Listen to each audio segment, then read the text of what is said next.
Hello tout le monde, aujourd'hui on se retrouve dans une nouvelle vidéo pour que je vous montre une journée 24 heures avec moi dans ma peau de backpackeuse. Comment commencer cette petite journée qui ne commence pas d'ailleurs, il est actuellement je pense 17h30. Je change d'endroit ce soir, je suis actuellement à Singapour et je pars à Kuala Lumpur très tôt demain matin. Du coup je me suis dit que ça pouvait être sympa de vous montrer comment ça se passe quand je change d'endroit, d'hostel et tout ça, ce que je réserve etc. Donc c'est parti. Ça peut paraître anodin mais faire mon sac c'est vraiment le pire truc au monde. Malgré que le sac soit hyper bien fait, hyper pratique, bah en fait t'es obligé de le refaire à chaque fois. Et c'est pas un truc à sous-estimer parce que c'est vraiment super chiant.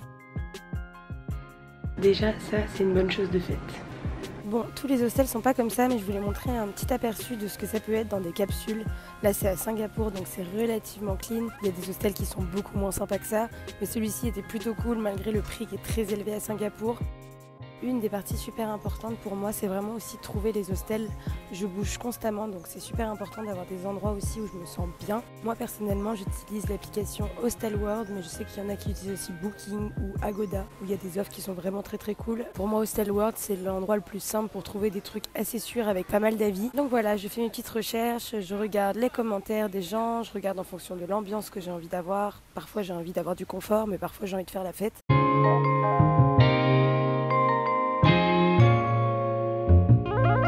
Pas trop un truc que les backpackers font, mais ce soir je suis invitée à aller manger chez quelqu'un. C'est une des filles que j'ai rencontrée à Singapour, comme c'est mon dernier soir.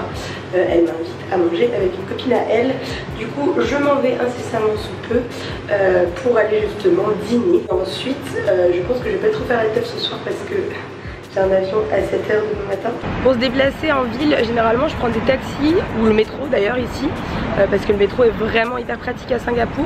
Mais sinon j'utilise Grab et Grab c'est une application dans quasiment tout l'Asie. Il y a à Bangkok, il y a à Bali, il me semble qu'il y a aussi au Vietnam. Je suis pas sûre à 30 000%, il y a aussi à Singapour.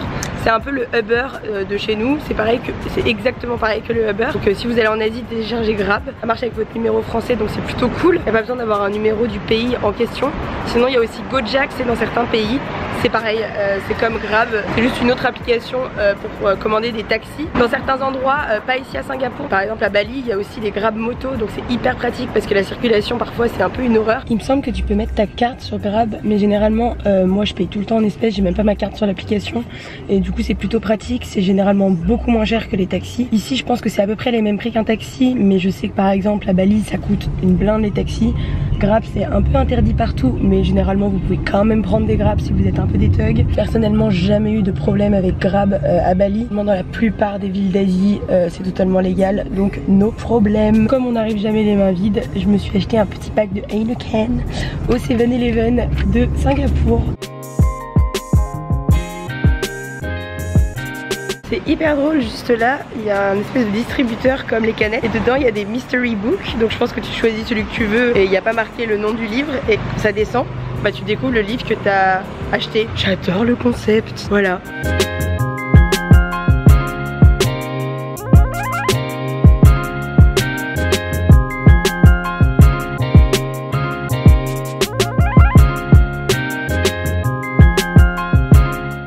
De backpackeuse, il est 1h et j'ai mon avion à 7h, donc ça veut dire qu'il faut que je parte de mon hostel à 5h. Il faut que je me réveille dans 4h et ça va être très compliqué, mais j'ai passé une super soirée, je vous ai quasiment rien filmé, je suis désolée, mais c'est un peu compliqué quand tu passes du temps avec des gens de filmer comme ça, enfin c'est gênant et puis j'ai pas envie de rentrer dans un mood comme ça, donc je vous ai rien filmé, mais en tout cas ça va être chaud. Yeah.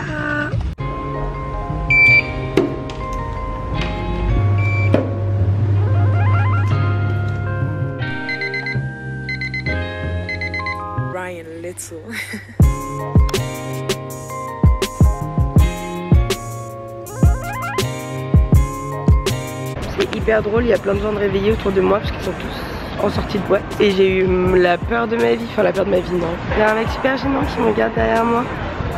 J'ai commandé sur Grab et genre hier ça marchait pas Grab. Enfin pas de ouf. Et donc du coup ce matin j'essaie de commander et j'arrive pas. Il n'y a aucun taxi dans la rue. Là je viens de choper un Grab donc ça va. Mais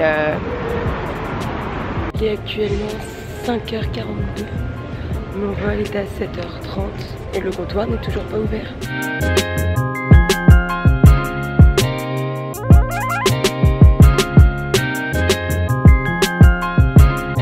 Désolée mais moi c'est machine, il faut tout faire tout seul. À 7h du matin c'est juste pas possible. Puis avec mon passeport ça marche jamais en plus. L'aéroport de Singapour est vraiment stylé, je viens de passer la douane.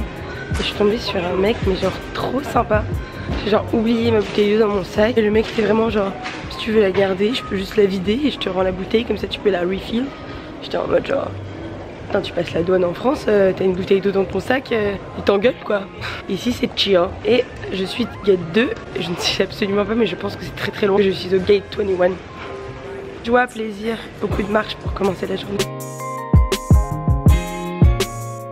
Et genre t'as plein de canapés et tout. Le moment que tu te dis genre si j'ai une escale ici, genre de 5 heures, tout le monde qui dort et tout, enfin c'est fait pour te sentir bien quoi. L'aéroport est vraiment beau pour le coup. Vous allez me prendre pour une folle mais moi qui soit à 6h10 ou 21h30, je mange du salé. Du coup je me suis pris une petite salade César à 6h du matin. Mon vol il a du retard. Je viens de monter dans l'avion, je suis crevée, j'ai failli m'endormir genre 15 fois avant de monter dans l'avion et je me suis dit si je t'endors meuf, bah tu vas rater.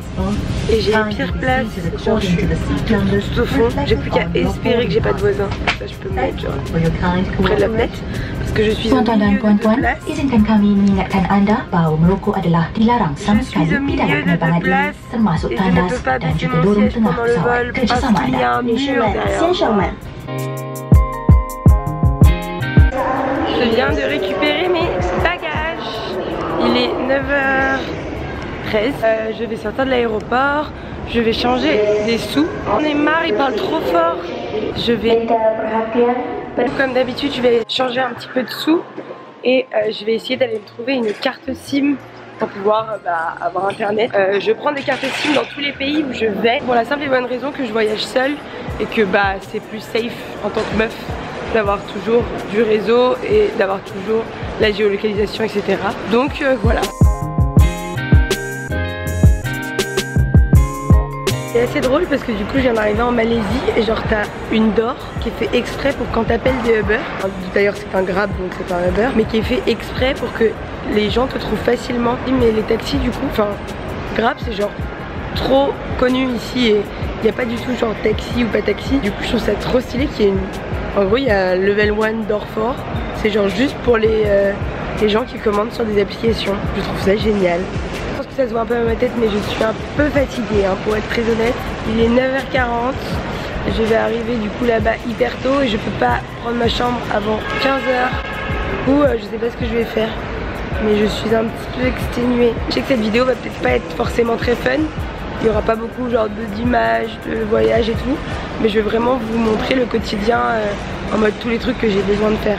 Le mec de mon Grab m'a clairement dit que le trajet en avion, parce que le trajet en avion était vraiment ridicule. J'essaie de prendre un minimum d'avion quand je suis en interne dans les pays. Mais pour passer des douanes, franchement, être en avion c'est vraiment plus pratique. Et pour le coup, j'ai entendu pas mal d'histoires que c'était galère d'aller de Singapour à Kuala Lumpur parce qu'il y avait toujours des merdes avec des bus et qu'à la frontière c'était toujours une galère. Du coup j'ai pris l'avion, mais c'est littéralement genre 45 minutes de vol, t'arrives en haut, tu descends direct quoi. Et le mec m'a clairement dit que mon vol allait être aussi long que mon trajet pour aller jusqu'à l'hôtel. Complètement décalqué, j'espère avoir ma chambre soon, j'aimerais bien pouvoir me reposer genre 2 heures, juste me poser dans un lit et rien faire. Et après on ira visiter un peu la ville.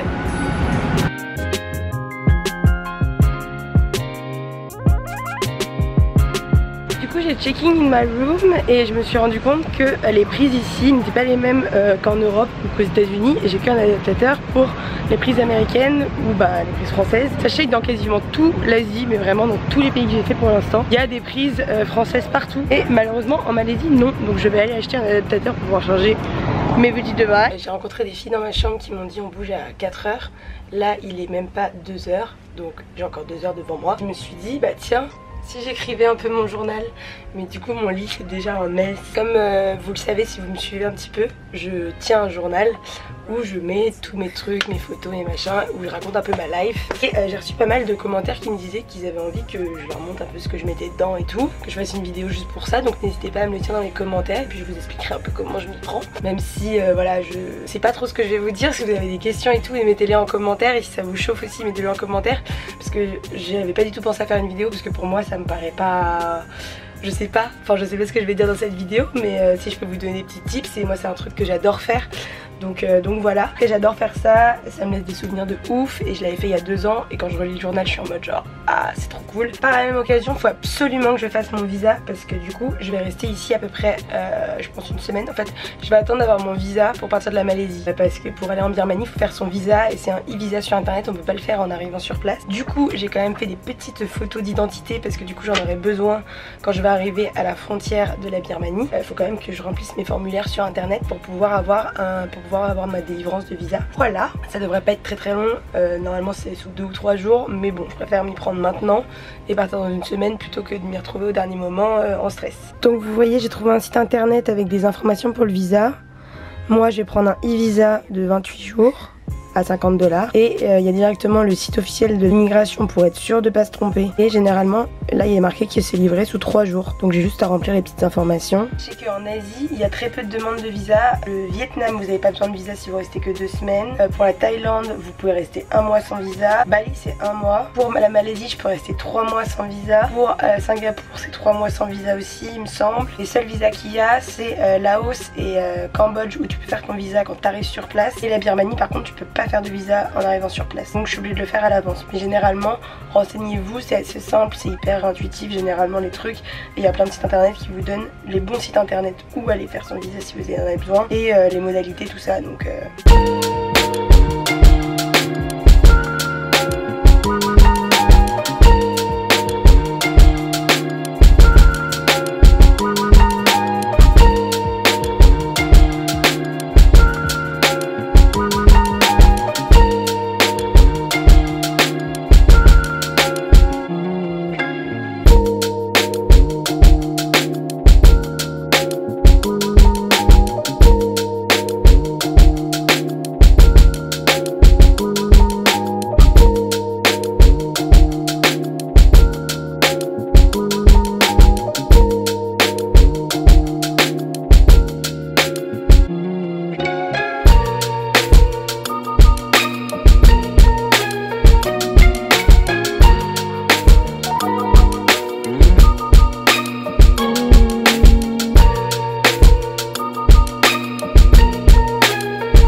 qui voulais rien faire de ma journée, heureusement j'ai rencontré des filles dans ma chambre qui m'ont fait aller au rooftop à Lely Bar, c'était vraiment trop stylé pour voir le coucher de soleil.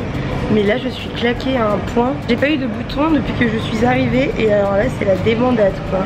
J'ai mis du maquillage 2 fois la semaine dernière, je pense que ça ne... ils acceptent pas. Là il est 18 h et je vais aller me faire un massage des pieds. C'est tellement sûr que je vais m'endormir. Et oui, je me suis endormie.